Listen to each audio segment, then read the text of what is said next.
Assalamualaikum warahmatullahi wabarakatuh. Halo semuanya. Perkenalkan, nama saya Rahma Nur Syafarina Alfonsa. Saya dari Prodi PGMI semester 1.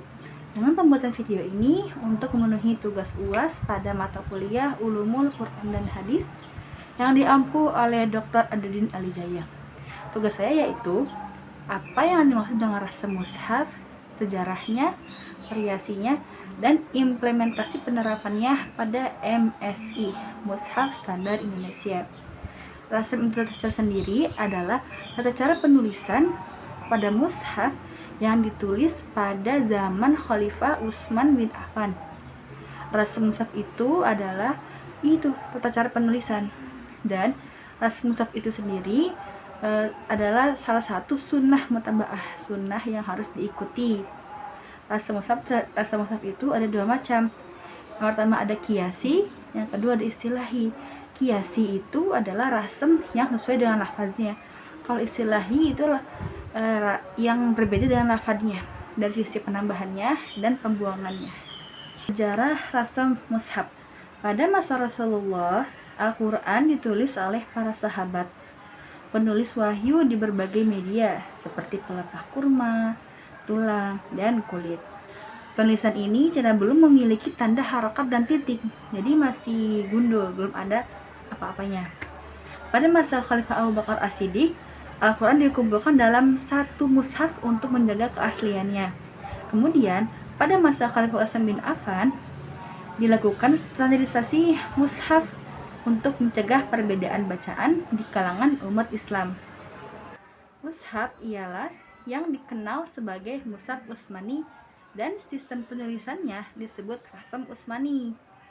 Dan sistem standarisasi ini penting karena mampu mengakomodasi berbagai qiraat yang sah tanpa mengubah teks Al-Qur'annya. Varian rasem mushaf itu ada dua. Ada rasem Utsmani dan ada rasem imla'i.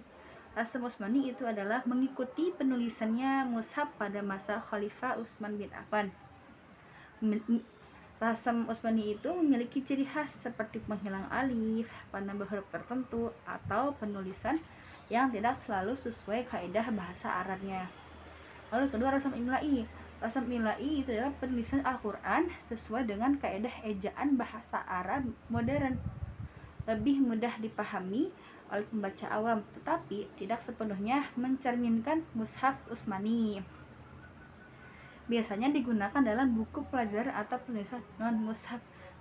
Kalau imla itu mungkin seperti kayak guru menyebutkan bacaan, lalu murid menulisnya, jadi disebutnya imla'i. Penerapan rasa mushaf pada mushaf standar Indonesia ini yang diterbitkan oleh Kementerian Agama Republik Indonesia menggunakan rasem Utsmani karena rasem Utsmani ini sebagai dasar utama penulisannya.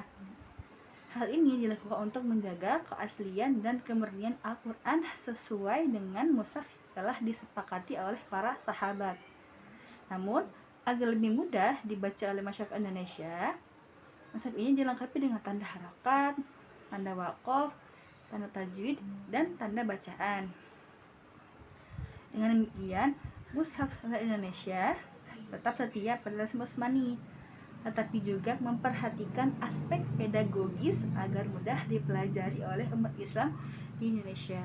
Karena kan pada zaman dulu itu mushaf tuh seperti tidak ada harokatnya, bahkan tidak ada titiknya sama sekali.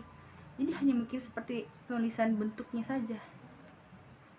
Lalu kesimpulannya, rasem mushaf merupakan sistem penulisan Al-Quran yang memiliki sejarah panjang sejak masa Rasulullah SAW hingga Khalifah Utsman bin Affan. Rasem Utsmani menjadi standar penulisan mushaf karena mampu menjaga keaslian teks Al-Quran dan mengakomodasi berbagai qiraat. Sekian dari saya. Wassalamualaikum warahmatullahi wabarakatuh.